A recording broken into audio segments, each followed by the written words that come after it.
De lo que vamos a hablar no es joda, es una problemática que crece a pasos agigantados en nuestros territorios, en el mundo y particularmente en lo que a nosotros nos atañe, que es la comunidad de Moreno, y que preocupa y mucho, que es la ludopatía, puntualmente la ciberludopatía asociada a las apuestas online y a los juegos virtuales, y específicamente lo que sucede con los pibes y pibas más chicos vinculados a estos instrumentos a priori lúdicos, pero con un componente de sometimiento económico que preocupa y mucho.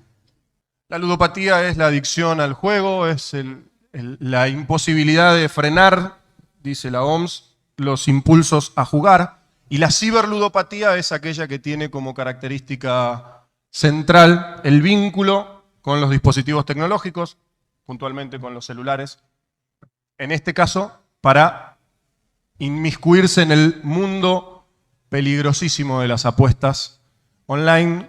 ¿De qué estamos hablando entonces?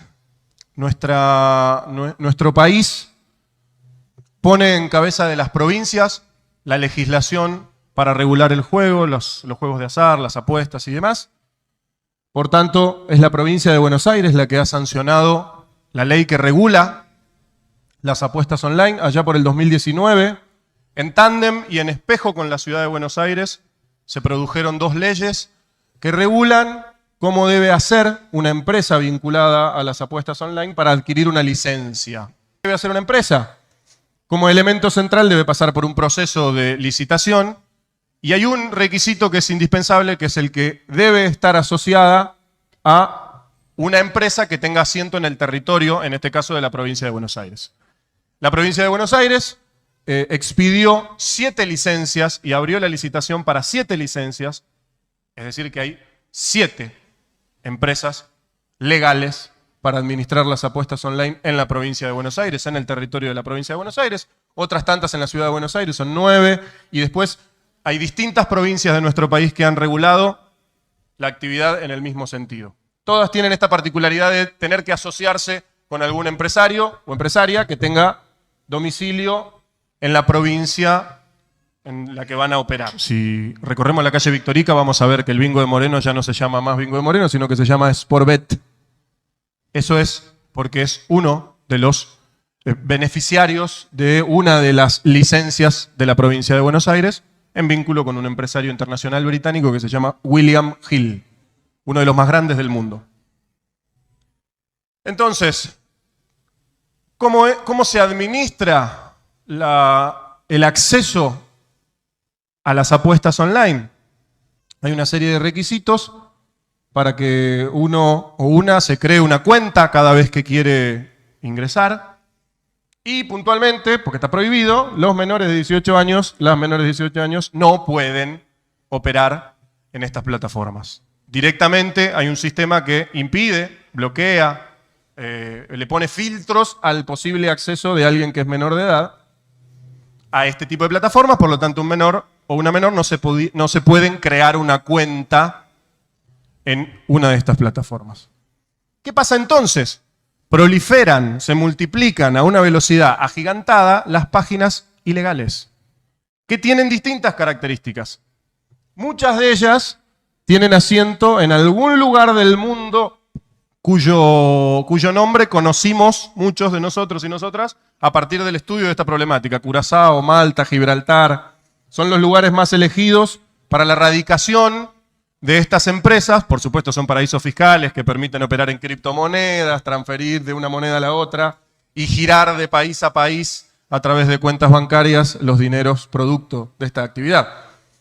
Y ahí nos empezamos a meter en el tema. Entonces, de las 24 empresas o sitios, de los 24 sitios más utilizados para jugar a través de plataformas, 18 son ilegales.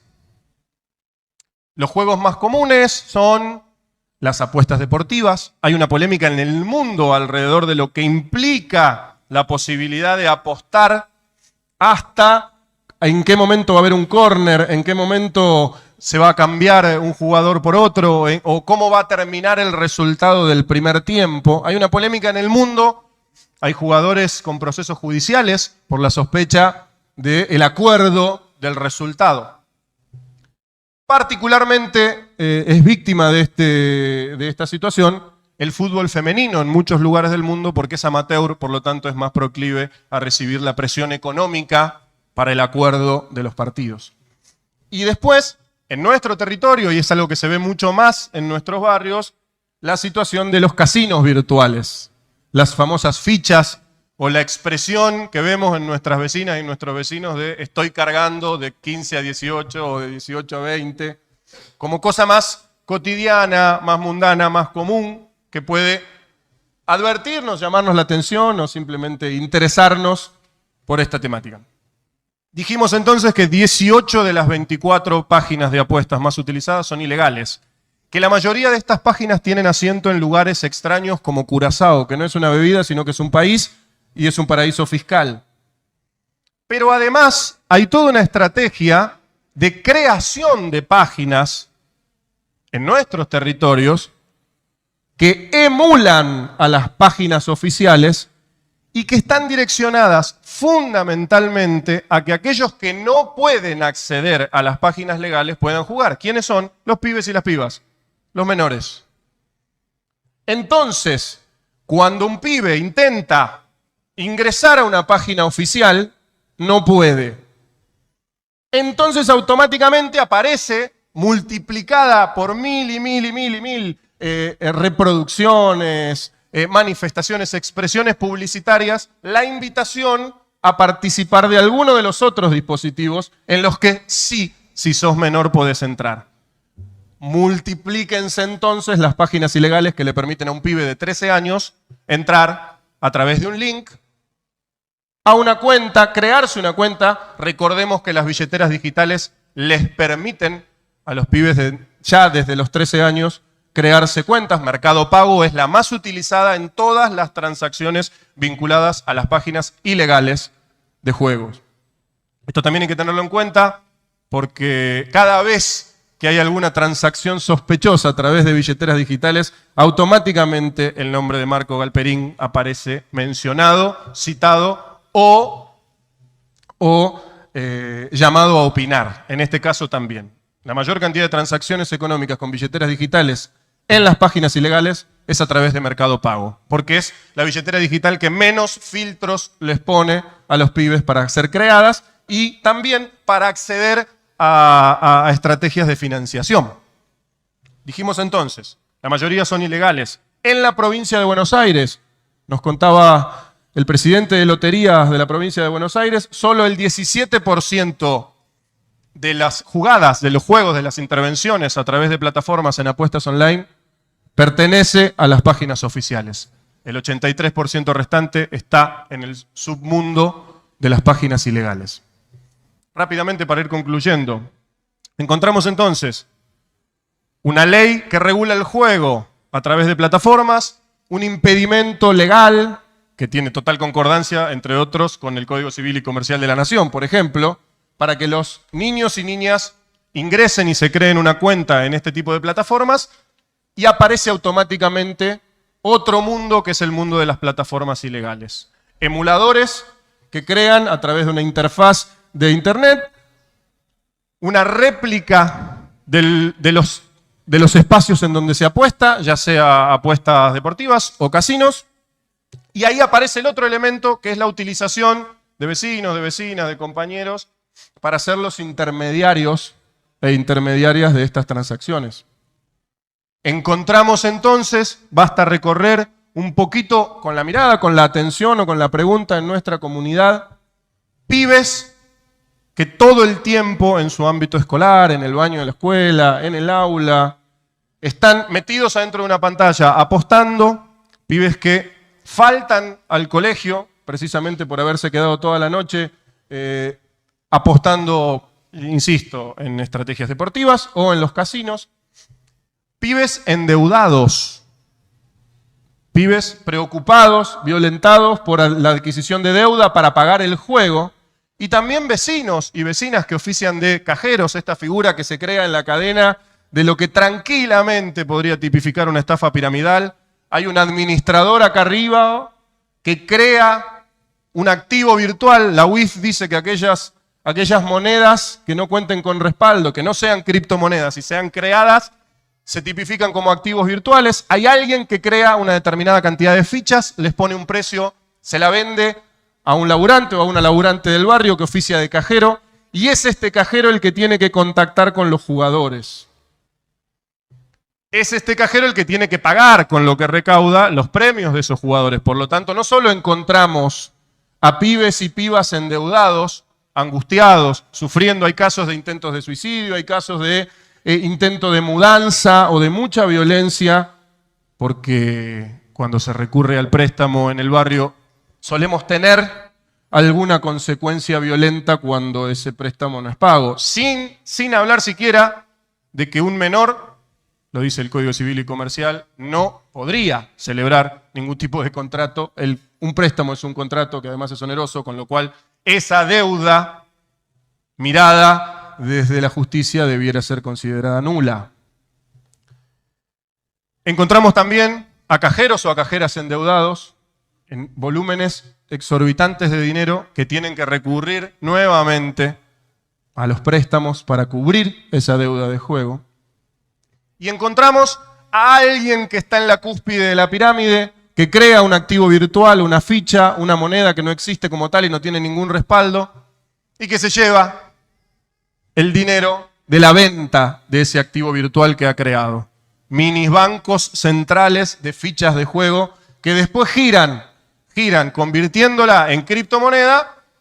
¿A dónde la plata? A estos lugares como Curazao, que no es una bebida, sino que es un país y es un paraíso fiscal. Malta, que tampoco es una bebida, también es un país y también es un paraíso fiscal. O Gibraltar, que son los lugares más elegidos para la erradicación. Hace muy poquito tiempo tuvimos una pandemia que nos metió a todos adentro de las pantallas para sobrevivir y para tener algún tipo de vínculo con nuestro entorno.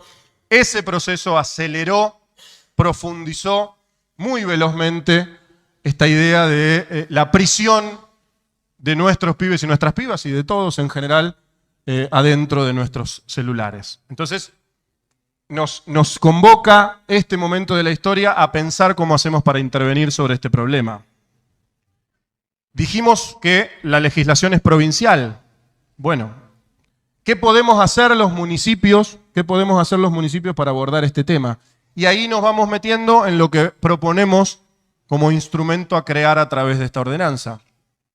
Uno de los elementos preocupantes es la publicidad. Y voy a citar un ejemplo que a quienes les he roto la cabeza hablando de este tema, van a recordar rápidamente. Si uno prende la tele en su casa y pone Gran Hermano, que es un programa de consumo absolutamente popular en todo nuestro territorio, se va a encontrar con 1, 2, 10, 20, 25, 30 promociones y publicidades de las casas de apuestas legales.